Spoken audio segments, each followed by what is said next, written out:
I was born April 12, 1925 in Strzemieszyce,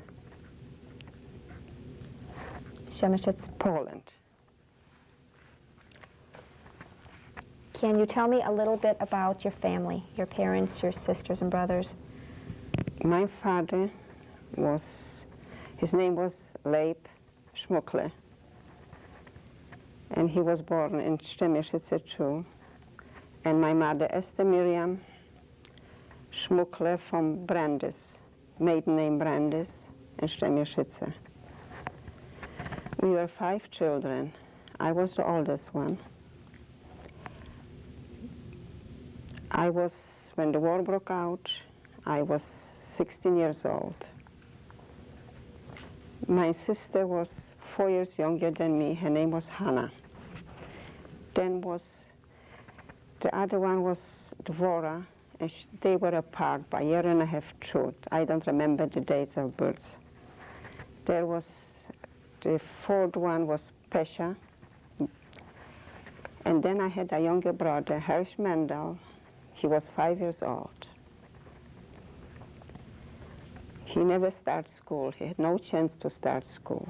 We all went to school. I finished just public school when the war broke out. Then we went through a hell. When the Germans came in 1939, they moved in our house. We had a store from bicycles, and we had a little factory what we made parts for bicycles. My mother was a housewife, took care of the children. And now I will show you the house where I was born. Not born, we lived here. This is that the balcony? I have to put on my glasses to see it. Okay, this is the place where we lived. And we stayed here till 1940, and they threw us out. There was a Aussiedlung. When they sent away some people, elderly, they made place for the younger generation to move in from the better homes. They sent them away to Auschwitz, my grandparents, my aunts. The only left was my uncle, but I have a picture recently got from Israel. This is my mother's brother. His name? And they all lived in the same city.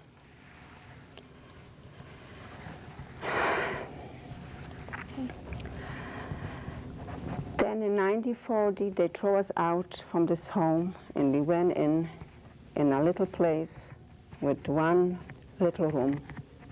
The family with 5 children and our parents. There was, what can I say? There wasn't anything there. They took everything away from us.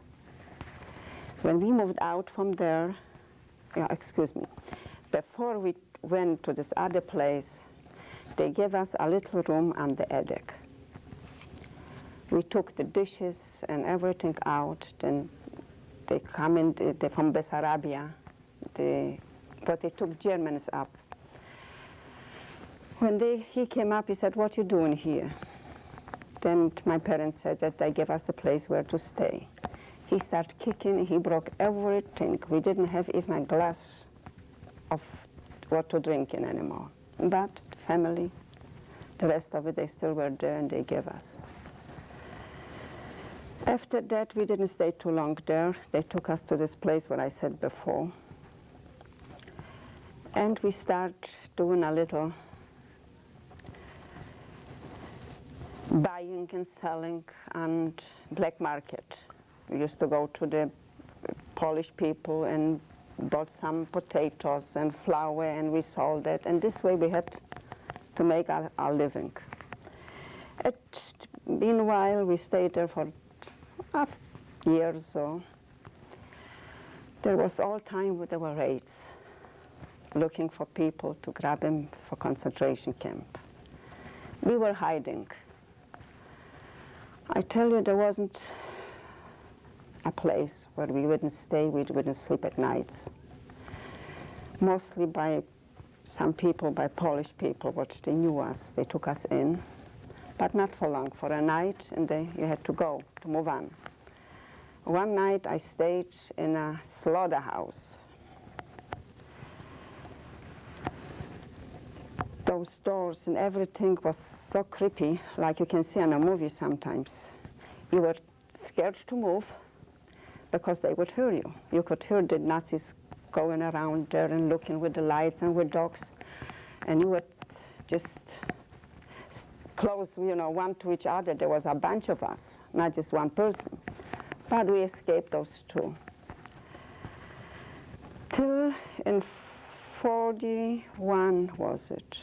41, end of 41, 42, they made a ghetto. They took us all to the ghetto. And before closing, they said, we were working in a factory by Skopek at home. They make all kind of things, and even my father was managing to, they made for the army like kettles, I don't know, from aluminum. And we worked by that, worked this everything out, and they took it out. Some places we didn't know where. Finally, one day, they came that they will take the younger people for work so that we can save the elder people. So we all went in they got us in one place and they took us away. Right in the beginning, I will never forget, they took us all in one place. My grandparents, we were young children. That was funny because in Europe, nobody dyed their hair at this time. And they dyed my grandpa's beard, you know, that he had gray hair, that he got black hair. They looked like in Halloween. They kept us there in this place for a couple hours and let us go. Now, who dyed your grandfather's hair? Who was it? My aunt. Your aunt died. My his aunt hair. died. That, you know, that they should look younger. Oh. They let that go. So let me go back to this. And later on, they took him all away. In the ghetto, when I left, they still all were alive. This is my mother's sister, and this is a cousin. This I had from Israel a couple years ago. A cousin of mine had him. That was my aunt's husband. That was taken before the war? Yes. And his name was? The uncles? Yeah. Katz. David Katz. And my aunt's name was Golda. And hers was Hala. Mm-hmm. This is my mother's brother, Itzhak Brandes. He was an electrician. And he lived in Strzemieszyce also? In Strzemieszyce, he put in all electrics in all houses. Were you close with him? Very close. We were a very close family. And that is my cousin. Excuse me. You could see here the Star of David she's wearing. In 42, they sent us to concentration camp. She was with me.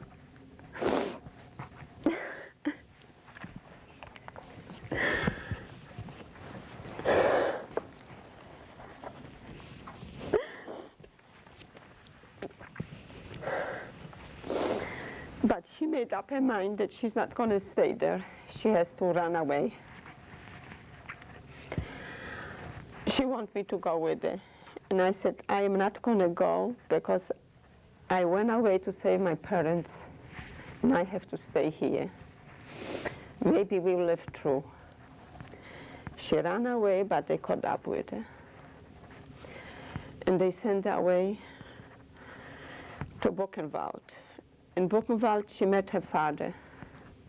After a couple months, they sent her to Auschwitz.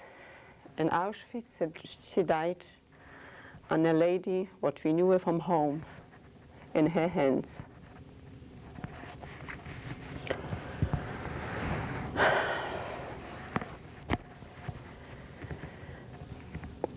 We lived in concentration camp. We stayed till 45. In February of 45, yeah, we went to work. We worked in the factory. Where was this? In Neusalz. Neusalz. In Germany? In Germany. In Niederschlesien was it. In Germany, Neusalz. We worked in a factory. We worked at said that we worked for a factory to thread, but it wasn't thread. We just worked for thread, but they worked ammunition under it. There were raids. We heard raids, you know, the Americans and the English, they bombarded. And they put us all together in a shelter. But we just prayed, please God, just throw a bomb. Who cared what's going to happen? We don't care or we live or not. But we worked in this factory, and they caught up with her and they put her in jail. And I didn't see her anymore. I'm going to skip from one to other, you excuse me, because I cannot keep up with the memories. And we were hungry, very hungry at this place. But we managed, we stealed, we grabbed potatoes, we ran, we did, we managed. It wasn't easy, we got hit for it, but we lived. As living was living, then we never lived. You know what, the saying. And I was going on one day, I had a letter that my cousin is alive and she is in jail. But she wasn't too long there and they sent her to Auschwitz. What I mentioned already, I'm going back to it. In concentration camp, I didn't know anything till after the war that she died. Still in Neusalz, I tell you one thing, it was a working camp. Then the Nazis took it over, the SS. They came in and they said, they gave us numbers. We all had numbers. Before we were called by name. After that we had numbers. And they made like a selection. You wouldn't believe it. They made a big round circle and we had to undress all naked. And one by one just had to go in straight and walk around, and they looked you up and they marked you on the forehead and they let us go. And every night they came in with, they count us. Then the Stubenälteste, this is the most, but she took care of the whole room where we stayed. She had to jump down and said, so and so many Flüchtlinge, so and so many people, so many numbers, and they are here. And it was till 45 in February they started taking us out from Neusalz. We started walking. They made groups. I was with the last group. But we met on the way going till they got us out in a camp. It was Flossenburg. Before Flossenburg, they gave us so much bread, and we still had our clothes. And I had pictures from home with everything. But you ate, but you were afraid to eat up everything because what's going to be tomorrow? We got in at a couple hours by the truckloads. We got into this camp.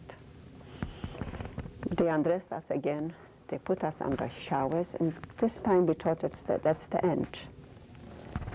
Because we never saw men, Jewish men or some Flüchtlings, you know, working people, men. We never saw men working.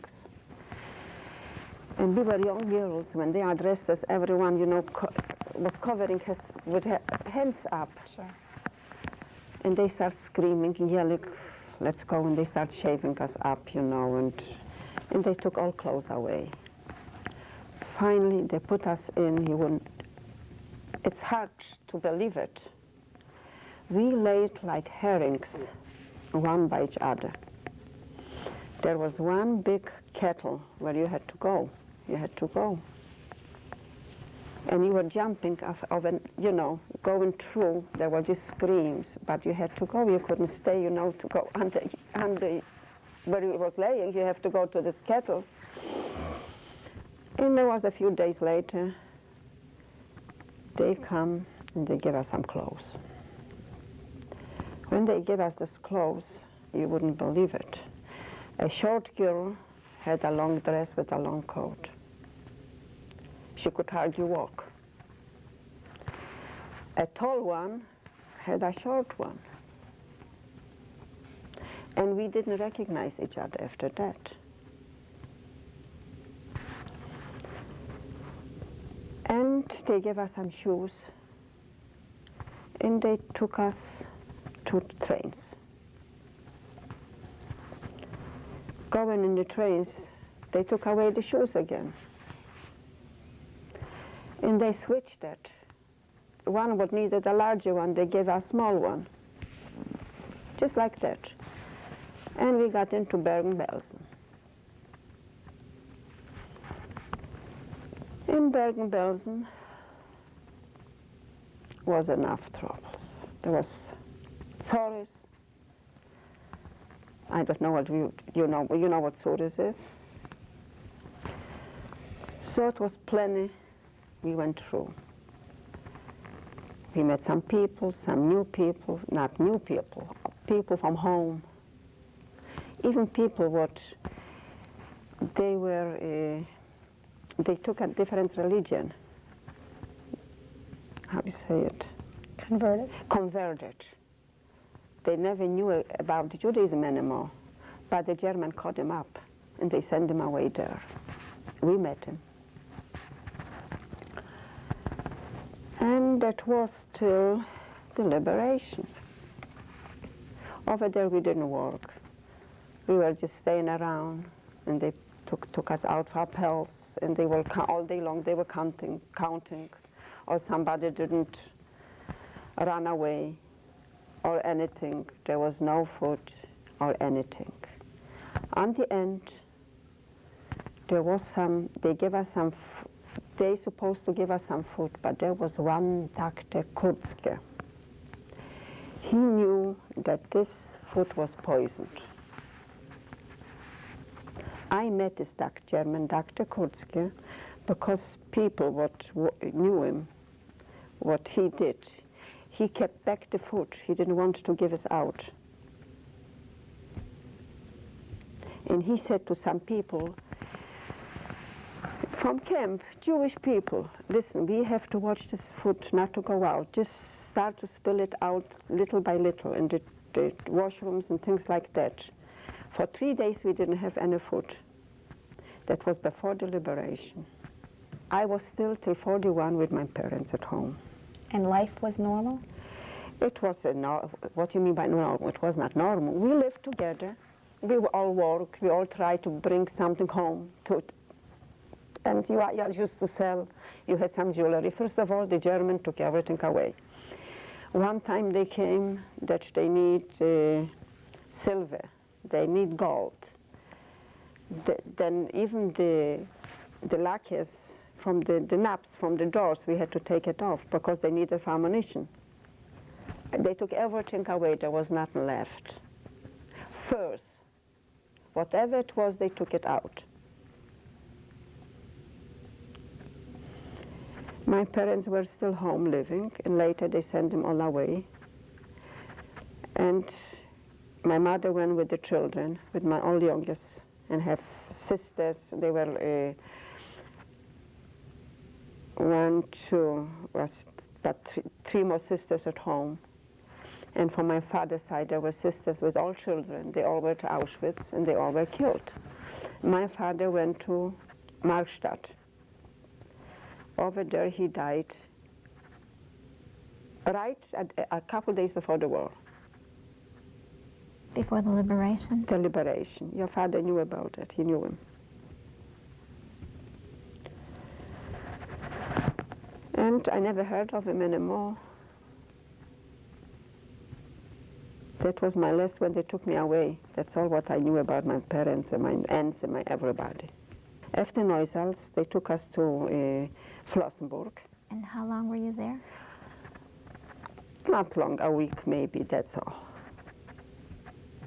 Because they were afraid that Russia is catching on. See, if we would stay, I was with the last transport in Neusalz. If I would stay, but 3-4 days longer, then I would be liberated by the Russian. But they were trying to escape themselves. This way they got us away there, and they took everything away. They had plenty from, we all had some from home, clothes and a few money and a little gold and things like jewelry. You couldn't do anything in camp. You were hiding it. But you were thinking maybe after we get out, still we will have something to go on with. And the only thing was keeping you. When I was working by the machine in Neusalz, then it's like a dream. I was, before my eyes, I said, oh, if I get home, I will meet my father said when they took me away, remember, after the war, we all coming back home. I was home. I went home to Poland right after the liberation. But sorry, there was nobody there. The only thing there was the house, an empty house.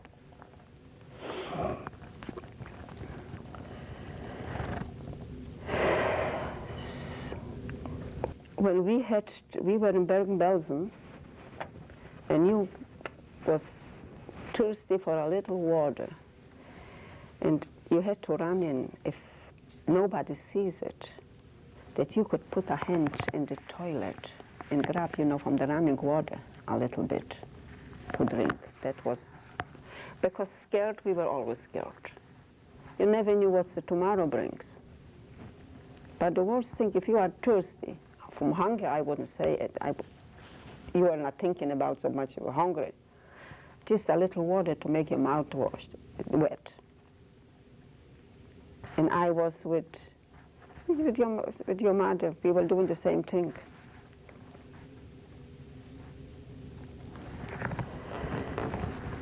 And I can tell you, and right before the liberation, we were dragging the dead people.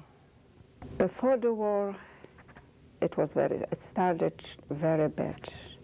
We had a Madame Priest, a minister. And a minister, Prime Minister Becker, I will never forget, when you were in business and then you knew those names, they didn't know what to do anymore. They told you once you had to paint the god to get the goddess, green, one time white. They didn't let you kosher kill the meats anymore. You couldn't do anything lately. They were behind you, no matter what. Lately, it was before the war was starting to get bad in 1939. They were the Endekes, they called them. They used to sing before the stores, the Jewish stores, in Polish. Should I say it in Polish? Yes, yeah. Stolica Polaków, Warszawa i Kraków. To stolica Polaków, a wy Żydy świnie, siedźcie w Palestynie. That means Warsaw and Krakow is the state of Poland. but you Jews got not know what to do here. Just go to Palestine. It started right before the war. And they were, but you could see after, when you gave them a piece of cake or something, then they were with you. But right behind, if they could put a knife in you, they would do it. Matter of fact, I was after the war, I went to home. The first word was, when they saw me, "You girl, you still alive?" Young lady. Panienka. I don't know what, you don't know what panienka means, young lady. "You still alive?" I didn't even go into the home where I used to live. I just passed by. I walked through the streets, and you looked in one store, there was the one grandma, there was the other grandma had a store. Matter of fact, that this uncle, he lived still with my grandparents, they had a liquor store. Would you believe it? They had a liquor store. There was nobody left. And everybody lived so close. I went even down where I used to go to school, but I couldn't go in. I was scared. I went back, bought a ticket, and left. You were alone? Yes. I met a friend of mine. His name is Simon Schenke. And he knew me as a kid from home. He took care of me. He bought me the ticket, and he went all over with me. And then we went back to Reichenbach, where I met some people, friends of mine. After the war, I stayed there, and I had a lot of friends over there, Jewish friends of mine, and I didn't stay too long. I went back to the camp in Bergen Belsen. Over there I married. I met my husband, Dave, and we married. And we had a wonderful son there. His name is Bernice Birnbaum. And we emigrated to America. It was a beautiful experience. After that, we had our contract to Kenosha. In Kenosha, we stayed a week. We were invited for a Saturday dinner, going in the street. There were two men getting out from a car, and they called Bronca, Dave, Dudek. And I had my little son with me. The first thing was I looked at this in the sky. I said, "God, who's calling my name?" That was Artur Krustowski and Michael Wagner. We went right in the car. We just went back to thank the people and tell them that we are leaving to Milwaukee, to our friends. We didn't take nothing with us, not even clothes, anything. The first thing was I came in to the friend of mine, to Rose and Art Krustowski. We stayed with them and with the Wagners, and after a week so, we decided that we will make our home in Milwaukee. And my husband just went back, got our clothes and baggage, and we got everything to Milwaukee, and we stayed. And thanks God, little by little, I had another son named Eddie. We had a little grocery. We sold the grocery. We made all right. Then now we have a liquor store. And our youngest son stays with us, Eddie. My oldest son is Vice President Marshall Isley Bank. I have two wonderful grandchildren, a beautiful daughter-in-law, and wonderful children, God bless them. After the war, in 1945, we all got sick and typhus. They made like hospitals in blocks where the Germans stayed before. There were hospital rooms. And we were liberated by the English people, the English and the American. Matter of fact, I have a picture with Dwight Eisenhower was there. I saw him with my own eyes. And General Montgomery from England. After we got some people, they went to Sweden. Some people stayed on. I was from the one where I stayed on.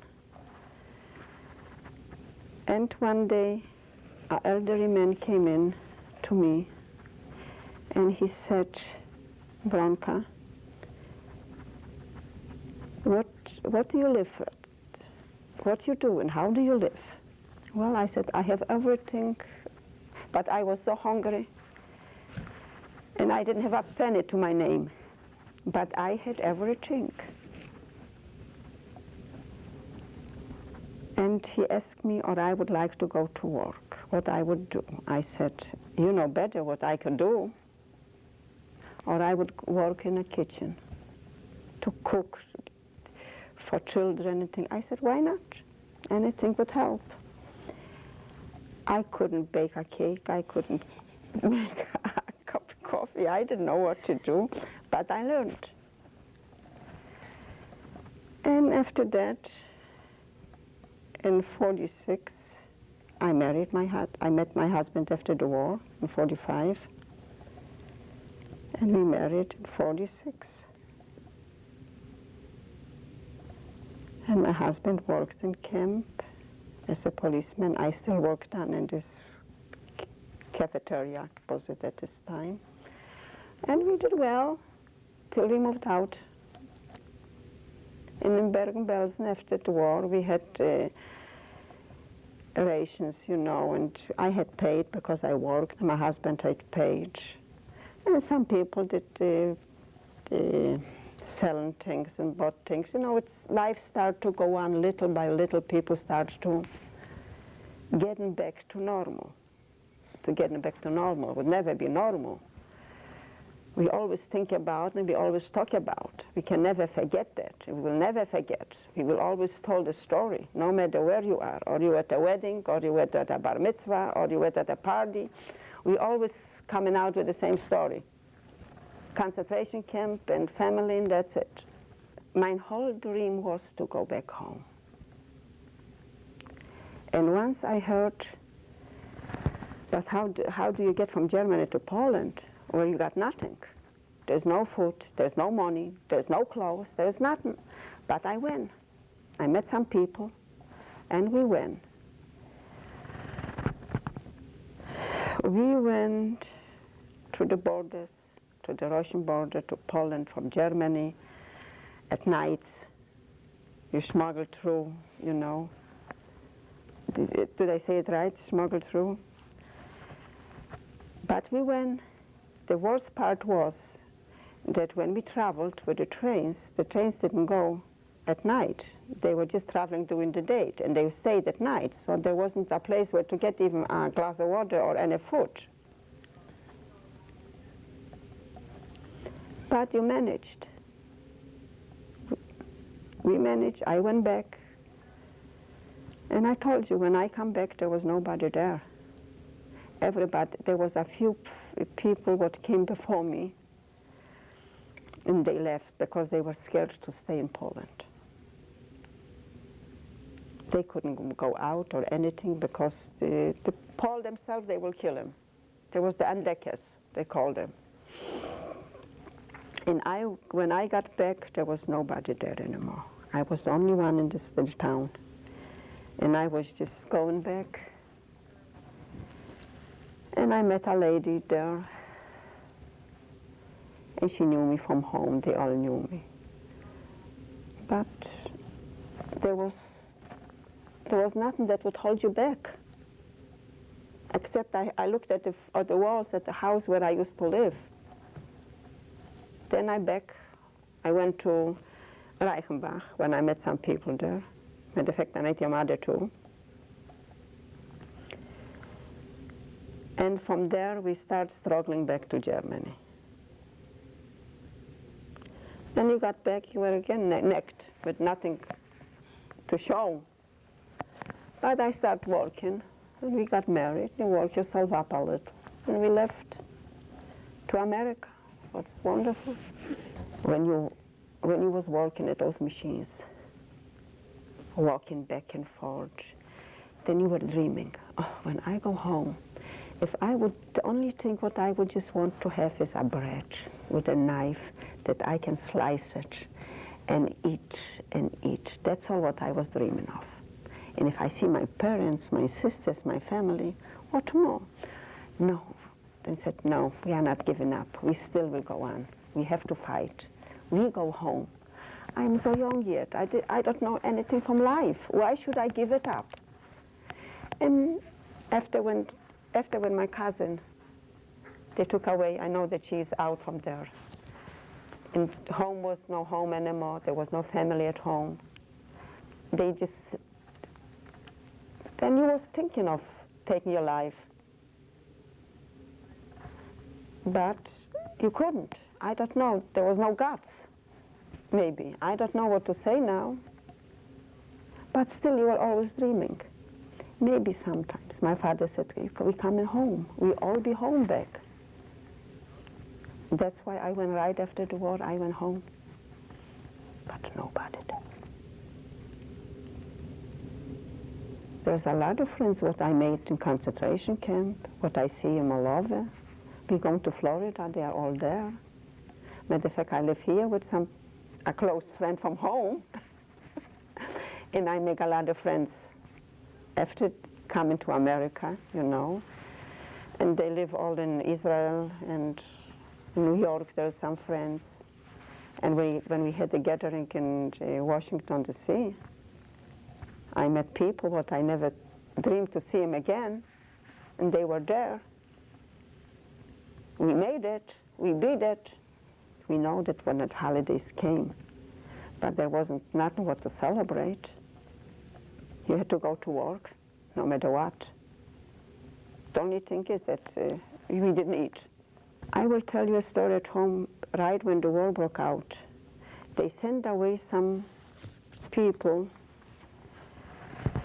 The Germans took him out and they sent him away from us, not far away to Strzemieszyce. There was a little camp, you know, what they kept up, like a gathering there, what they kept them all together. And my father went there with a German. He brought him out, and they want to take him out from there. When my father came back from this place, he was so sick, crying like a baby. He said, you wouldn't believe it, they throw children through the windows out, newborn babies, just to the ground. And they split up their heads with everything. So you could imagine what's going to happen. But where will you go? There was no place where to go in Poland, because the Polacks were behind you.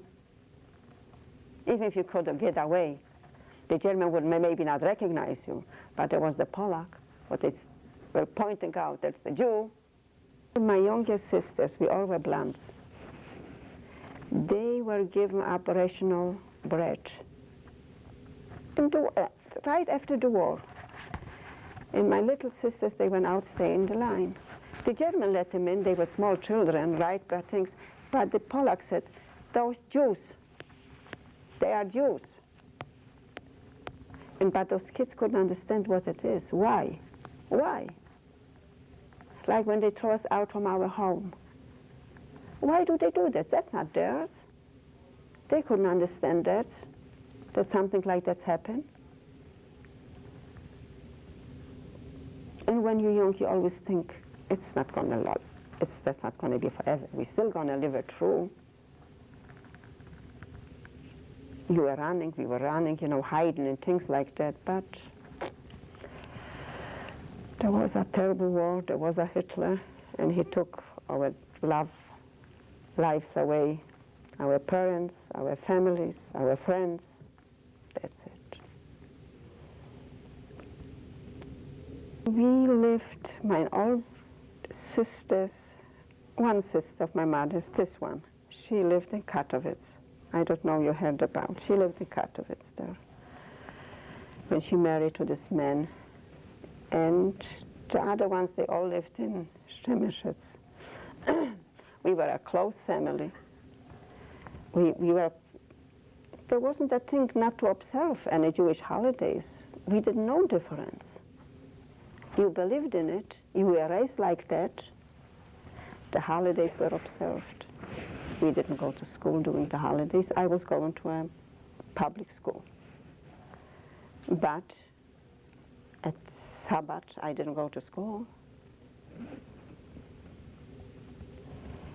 And we had a comfortable life till they said we knew what's coming. And 39 was changing everything, and we knew, but there was no place where to go.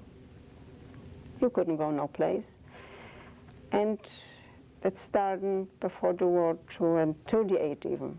You couldn't go into school to gymnasium. If you want to go for doctor, you couldn't go. You had to go to Paris, to France, or to Belgium. You couldn't study in Poland. They wouldn't let you. You could go into gymnasium, just for small things, for bookkeeping or business, things like that. But if you want education, like a doctor, dentist, or things, you had to go on someplace else, a different country, if you had money for it. Because you couldn't get help from no place, you had to help yourself. This was a picture right after the war, when we were liberated in Bergen Belsen. There is former President Dwight Eisenhower. Can you see that? When they look, those corpses, dead people laying around,